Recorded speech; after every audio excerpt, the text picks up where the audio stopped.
بسم اللہ الرحمن الرحیم اللہم رب اشرح لی صدری ویسر لی امری واحلل عقدۃ من لسانی یفقہوا قولی اللہم رب زدنی علما نافعا بسم اللہ الرحمن الرحیم سورہ بقرہ پارہ نمبر 2 اور رکوع نمبر 2 آج وَلِكُلِّ وِجْهَةٌ هُوَ مُوَلِّيهَا فَاسْتَبِقُوا الْخَيْرَاتِ أَيْنَمَا تَكُونُوا يَأْتِ بِكُمُ اللَّهُ جَمِيعًا إِنَّ اللَّهَ عَلَى كُلِّ شَيْءٍ قَدِيرٌ وَلِكُلِّ وِجْهَةٌ هُوَ مُوَلِّيهَا، اور ہر ایک جماعت کی ایک سمت ہے جس کی طرف وہ رخ کرتا ہے۔ فَاسْتَبِقُوا الْخَيْرَاتِ، لہذا تم نیک کاموں میں ایک دوسرے سے آگے سبقت کرو، آگے بڑھنے کی کوشش کرو۔ اینما تکونوا یأتی بکم اللہ جمیعا، تم جہاں بھی ہوں گے اللہ تعالیٰ تم سب کو اپنے پاس لے آئے گا۔ ان اللہ علی کل شیء قدیر، یقیناً اللہ ہر چیز پر قادر ہے۔ پیچھے بیان چل رہا تھا قبلے کا، جو بیت المقدس کو قبلہ رکھا گیا اور اس کے بعد پھر دوبارہ بدل کر قبلہ اول ہی کو قبلہ قرار دیا گیا۔ اس پر جو اعتراض وغیرہ تھے قرآن مقدس نے پہلے رکوع کے اندر ان کا ذکر کیا، وہی مضمون چل رہا ہے۔ اور اللہ تعالیٰ آج کہتے ہیں، جو آیت ابھی جس کا ترجمہ ہوا، یہ دراصل جو لوگ قبلے کی تبدیلی پر اعتراض کر رہے تھے ان پر حجت تمام کرنے کے بعد مسلمانوں کو یہ ہدایت دی جا رہی ہے کہ ہر مذہب کے لوگوں نے اپنے اپنے قبلے الگ بنا رکھے، اور تمہارے لیے یہ ممکن نہیں ہے کہ اس دنیا میں ان کو کسی ایک قبلے پر جمع کر سکو۔ لہٰذا اب ان لوگوں سے قبلے کی بحث میں پڑنے کے بجائے تمہیں اپنے کام میں لگ جانا چاہیے، اور وہی کام یہ ہے کہ اپنے نام اعمال میں زیادہ سے زیادہ نیکیوں کا اضافہ کرو، اور اس کام میں ایک دوسرے سے سبقت لے جانے کی کوشش کرو۔ آخری انجام یہ ہوگا کہ تمام مذہبوں والوں کو اللہ تعالیٰ اپنے پاس بلائے گا، اور اس وقت ان سب کی ترقی تمام ہو جائے گی، وہاں سب کا قبلہ ایک ہی ہو جائے گا، کیونکہ اللہ تعالیٰ سب کے سامنے کھڑے کر دیں گے۔ وہاں ہم سب ایک دوسرے کا حساب ہم سب کا حساب و کتاب ہوگا، سب اللہ کے سامنے ہوں گے۔ اس لیے فرمایا ان اللہ علی کل شیء قدیر، کہ بحث و مباحثہ میں پڑھنے کی کوئی ضرورت نہیں ہے۔ فاستبقوا الخیرات، لہذا تم نیک کاموں میں سبقت کرو۔ ومن حیث خرجت فول وجهك شطر المسجد الحرام وانه للحق من ربك وما الله بغافل عما تعملون، اور تم جہاں بھی سفر کے لیے نکلو اپنا منہ نماز کے وقت مسجد حرام کی طرف کرو، اور یقیناً یہی بات ہے جو تمہارے پروردگار کی طرف سے آئی ہے، اور جو کچھ تم کرتے ہو اللہ اس پر بے خبر نہیں ہے۔ وَمَا اللَّهُ بِغَافِلٍ عَمَّا تَعْمَلُونَ، اللہ تعالیٰ تمہارے کیے ہوئے کاموں سے بے خبر نہیں ہے، وہ ہر حرکات و سکنات کو دیکھ رہا ہے۔ یہاں سے اللہ تعالیٰ نے مسجد حرام کی طرف رخ کرنے کا حکم دیا ہے۔ ان آیتوں میں 3 مرتبہ دہرایا ہے۔ اس سے ایک تو حکم کی اہمیت اور تاکید جتلانی مقصود ہے، دوسرا یہ بھی بتانا ہے کہ قبلے کا رخ کرنا صرف اس حالت میں نہیں ہے کہ جب کوئی شخص بیت اللہ کے سامنے موجود ہو، بلکہ جب مکہ مکرمہ سے نکلا ہو تب بھی یہی حکم ہے، اور کہیں دور چلا جائے تب بھی یہی فریضہ اس پر لازم ہے، یہ ختم نہیں ہوا ہے۔ البتہ جہاں اللہ تعالیٰ نے سمت کا لفظ استعمال فرما کر اس کی طرف بھی اشارہ کر دیا ہے کہ کعبے کا رخ کرنے کے لیے یہ ضروری نہیں ہے کہ انسان قبلے کی 100% سیدھ میں ہو، بلکہ اگر سمت وہی ہے تو کعبے کی طرف رخ کرنے کا حکم پورا ہو جائے گا، اور انسان اس معاملے میں اتنا ہی مکلف ہے کہ وہ اپنے بہترین ذرائع استعمال کر کے سمت صحیح متعین کر لے۔ ایسا کر لینے کے بعد اس کی نماز مکمل ہو جائے گی۔ آگے اللہ نے فرمایا وَمِنْ حَيْثُ خَرَجْتَ فَوَلِّ وَجْهَكَ شَطْرَ الْمَسْجِدِ الْحَرَامِ وَحَيْثُ مَا كُنْتُمْ فَوَلُّوا وُجُوهَكُمْ شَطْرَهُ، لئلا يكون للناس عليكم حجة إلا الذين ظلموا منهم فلا تخشوهم واخشوني ولأتم نعمتي عليكم ولعلكم تهتدون. اور جہاں سے بھی تم نکلو اپنا منہ مسجد حرام کی طرف کرو اور تم جہاں کہیں ہو اپنے چہرے اسی کی طرف رکھو تاکہ لوگوں کو تمہارے خلاف حجت بازی کا موقع نہ ملے. البتہ ان میں جو لوگ ظلم کر کے خود غرض بنے ہیں وہ کبھی خاموش نہ ہوں گے. سو ان کا کچھ خوف نہ رکھو، ہاں میرا خوف رکھو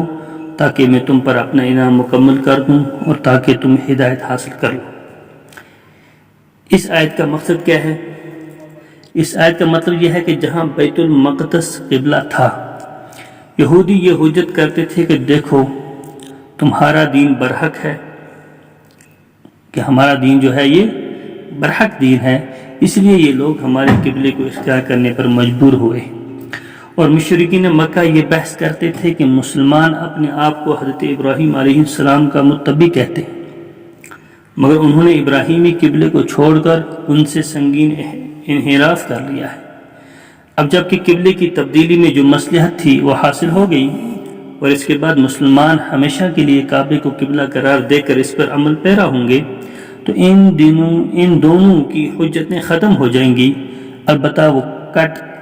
حجت لوگ جنہوں نے اعتراض کرتے رہنے کی قسم کھا رکھی ہے، ہر دھرم لوگ ہیں، ان کی زبانیں کوئی نہیں روک سکتا. لیکن مسلمانوں کو ان سے خوف کھانے کی ضرورت نہیں ہے، انہیں اللہ کے سوا کسی سے ڈرنا نہیں چاہیے. اسی وجہ سے اللہ نے کہا لِأَلَّا يَكُونَ لِلنَّاسِ عَلَيْكُمْ حُجَّةٌ، کہ تاکہ لوگ تم پر کوئی حجت نہ بنا رکھیں. اس اعتبار سے قبلہ اول جو ہے اسی کو اختیار کریں، اور اس کے باوجود بھی اگر کوئی تم پر اعتراض کرتا ہے تو وہ کچھ لوگ اس طرح کے اس مزاج کے لوگ ہوتے ہیں، لہذا ان کے اعتراض کی طرف نہیں جانا ہے. اور مقصود یہی ہے، اور اس سے ایک یہ بات بھی ذہن میں آئی، انسان کو معلوم ہو گئی کہ دین کے کام کو کرنے کے لیے، دین پر چلنے کے لیے اگر طرح طرح کی رکاوٹیں آ جائیں، چاہے وہ دنیا کے اعتبار سے آ جائیں، وہ ماحول کے اعتبار سے آ جائے، وہ معاشرے کے اعتبار سے آ جائیں، یا وہ کسی اور اعتبار سے رکاوٹیں پیدا کرے، جہاں عزت کا مسئلہ ہو اور جہاں اپنی انا کا مسئلہ ہو، تو قرآن پاک نے یہ بھی کہہ دیا کہ اس وقت دنیا والوں کی لان تان کو یا ان کی باتوں کو یا ان کے گلے شکووں کو ایمان والے کو نہیں دیکھنا ہے، بلکہ اللہ تعالیٰ کی ذات کو مد نظر رکھتے ہوئے، اللہ تعالیٰ سے ڈرتے ہوئے اس حکم کو اپنانا ہے جو رب کا حکم ہے. بھلے ہی دنیا والے لان تان کرتے رہے، دنیا والے باتیں کریں، دنیا والے ہمیں برا اور حقیر ہی کیوں نہ سمجھے، لیکن جہاں شریعت کا مسئلہ ہو،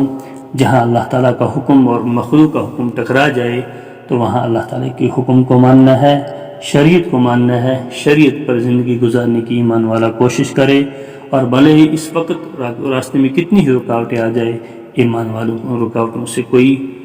گلہ اور شکوہ نہیں ہونا چاہیے اور نہ ہی ان کے بارے میں کبھی ایمان والا سوچے. کما آگے فرمایا اللہ نے کما ارسلنا فیکم رسولا منکم یتلو علیکم آیاتنا ویزکیکم ویعلمکم الکتاب والحکمہ ویعلمکم ما لم تکونوا تعلمون.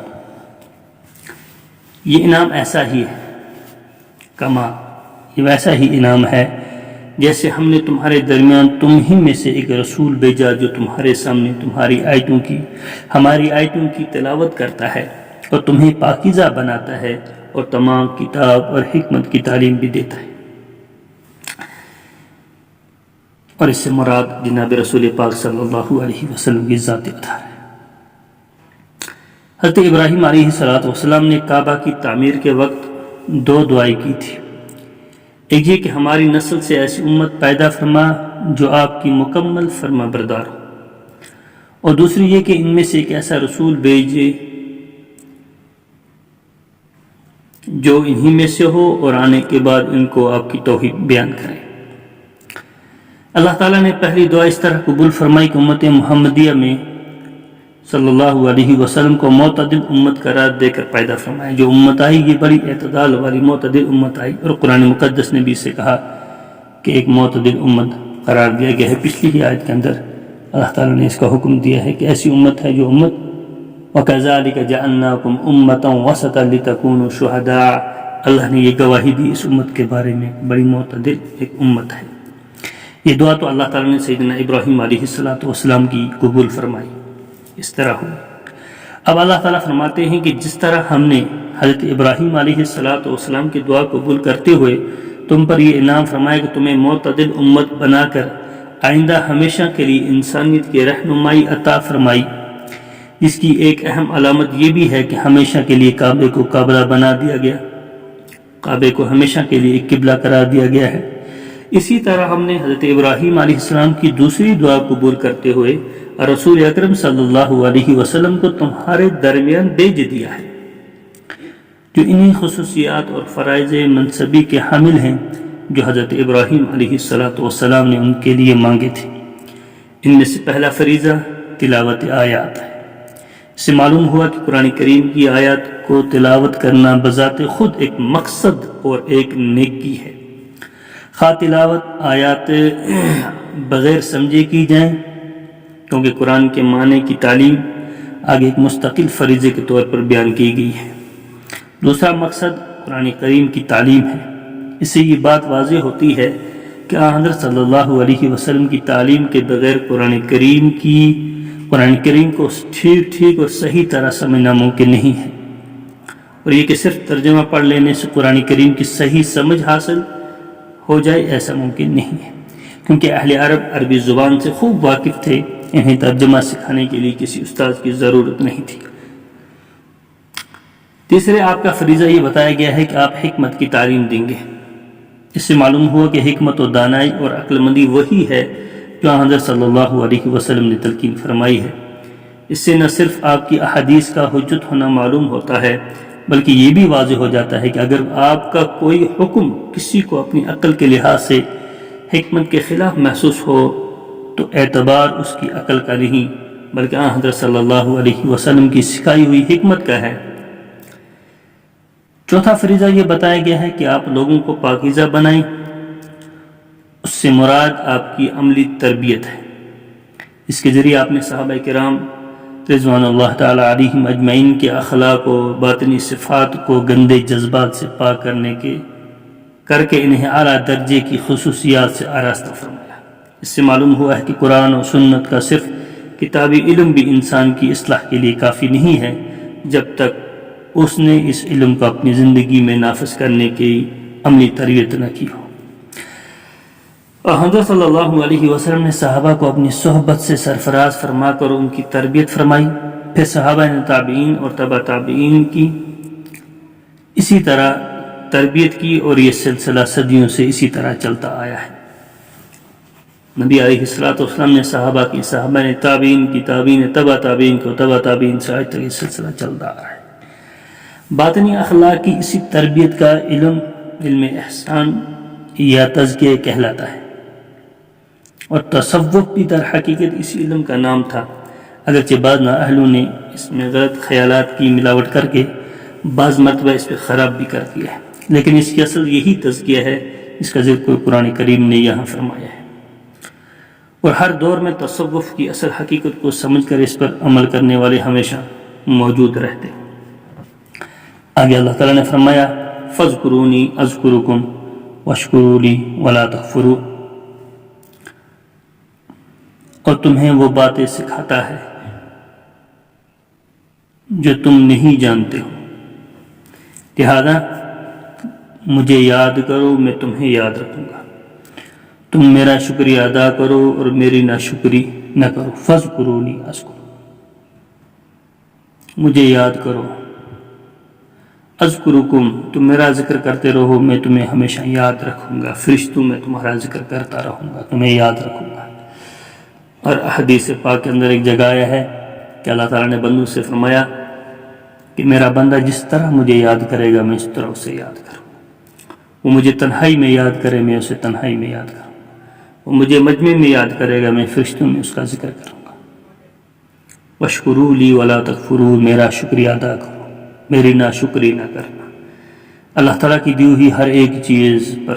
انسان شکریہ ادا کرتا رہے، اللہ کا احسان مانتا رہے۔ دی ہوئی سب نعمتیں اللہ تعالیٰ کی ہیں۔ ہمارے جسم میں کہیں لاکھوں نعمتیں ہیں جن میں سے اگر ایک بھی کبھی خراب ہو جائے تو انسان کو اس وقت اس نعمت کی قدر ہوتی ہے۔ وفی انفسکم افلا تبصرون، اللہ تعالیٰ نے کہا تمہارے اندر میں نے بہت ساری نشانیاں رکھی ہوئی ہیں غور و فکر کرنے کے لیے، رب کو رب ماننے کے لیے، رب کو رب پہچاننے کے لیے۔ دنیا کی باقی چیزوں میں غور و فکر کرنے کی ضرورت نہیں ہے۔ ایک انسان اگر اپنے رب کو پہچاننا چاہے، فرمایا وفی انفسکم افلا تبصرون، تم اپنے آپ کے اندر دیکھو، تم اپنے نفس میں دیکھو، اپنے وجود میں دیکھو، کتنی ہی نعمتوں سے میں نے نوازا ہے، آنکھوں کی بینائی دی ہے، اور یہی بینائی اگر ختم ہو جائے تو تمہیں اس کے علاج کے وقت احساس ہو جائے گا کہ اللہ نے کتنی بڑی نعمت دی ہے۔ ہم جو غذا کھاتے ہیں سب کچھ ملاوٹ کر کے اندر ڈال دیتے ہیں، اندر کا سسٹم ہے اللہ تعالیٰ نے اتنی نعمت سے نوازا ہوا ہے کہ وہ خود بخود مشینری اندر کے اس سسٹم کو استعمال کرتی ہے، اور پھر وہ خون الگ، پسینہ الگ، چھوٹا پیشاب الگ، بڑا پیشاب الگ، یہ سسٹم ہے اللہ تعالیٰ نے وجود کے اندر بنایا۔ لیکن ان میں سے ہلکا سا کبھی کوئی خراب ہو جائے تو انسان کا جینا بیکار ہو جاتا ہے، لاکھوں اربوں پیسے لگ جاتے ہیں، اگر ہلکا سا اندر کا سسٹم ہلکا سا خراب ہو جائے، چھوٹا پیشاب بند ہو جائے،